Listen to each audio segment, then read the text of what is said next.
नाम चंद्रशेखर रखने भर से हर कोई आजाद नहीं होता। अपनी मंत्रियों को रोकी नीतीश बाबू। नीतीश गृहमंत्री का बयान, बिहार में शिक्षक बनने के योग्य नहीं युवा, इस पर बवाल होना तय। तेजस्वी, आप अनपढ़ हैं तो मुख्यमंत्री बन सकते हैं, लेकिन शिक्षक बनने के काबिल बिहार के लोग नहीं।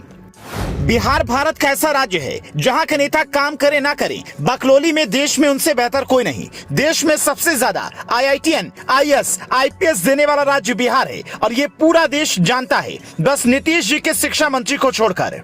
नीतीश बाबू से जब आजकल किसी मुद्दे पर पूछा जाता है तब वो कहते हैं हम तो कुछ जानबे नहीं करते। बिहार में शिक्षा का जिम्मा आरजेडी ने अपने सीओ के हाथों में ले रखा है। आरजेडी के कोटे से जो वहां से शिक्षा मंत्री हैं उनका नाम चंद्रशेखर है। आजाद समझने की भूल न कीजिएगा, ये केवल चंद्रशेखर हैं। चंद्रशेखर जी ने शायद अन्न खाना छोड़ रखा है और उसके रिएक्शन के कारण जब मुंह खोलते हैं अनाप शनाप कुछ भी बोलते हैं। बिहार में कहावत है, बुढ़ापे में आदमी सठिया जाता है। मंत्री जी नाम के आगे प्रोफेसर लगाते हैं, लेकिन जब बोलते हैं तो लगता है लालू जी के चरवाहा विद्यालय के असल प्रोडक्ट यही हैं।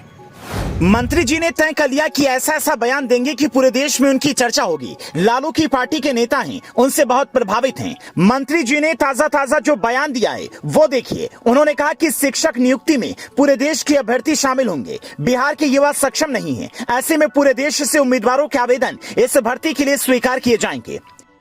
मंत्री जी का क्या है, वो तो बोलने के लिए मंत्री हैं, लेकिन बयान से बिहार में बवाल हो गया है। बिहारी युवा अपनी बुद्धि और हुनर के इस अपमान से बहुत दुखी हैं। बिहारियों का मानना है कि सरकार को जो करना है कर लेती है, लेकिन बिहार की शिक्षा मंत्री ने अपने कंप्यूटर दिमाग से बिहार की जनता का IQ लेवल नाप लिया। ये बकलोली ज्यादा हो गई है।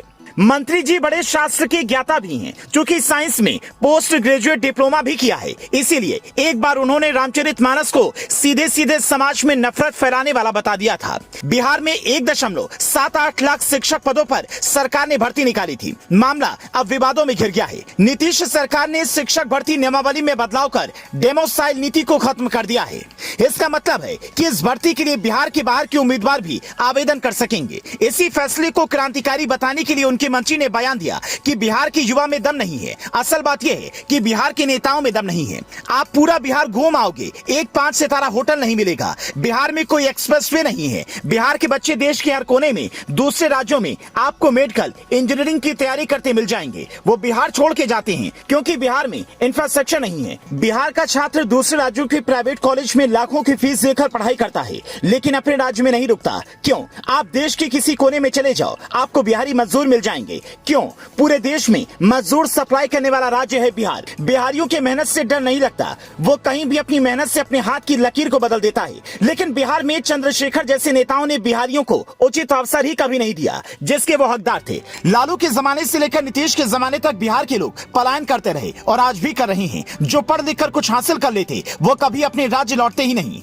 आप जहां भी रहते हो ये गौर कीजिएगा, देश का कोई भी कोना हो, सब्जी से लेकर डिलीवरी तक, बैंक के मैनेजर से लेकर बड़े पत्रकार तक, किसी IT कंपनी के मैनेजर से लेकर उसी कंपनी में काम करने वाले पेंट्री बॉय तक, आपकी सोसाइटी के गार्ड भैया से लेकर आपके बच्चों के ट्यूशन टीचर तक, समाज और देश के सबसे ऊंचे ओहदे से लेकर नीचे तक आपको बिहारी मिल जाएंगे। बिहार के बाहर ही उनकी असल दुनिया है। नेताओं की नीतियों से बिहार का बड़ा हिस्सा अपनी जमीन से विस्थापित हो चुका है। सोचिएगा, आखिर बिहार से बाहर दिल्ली, मुंबई जैसे शहरों में आसानी से कोई भी आकर किसी बिहारी को गाली कैसे दे लेता है। Bureau report, leading Bharat TV.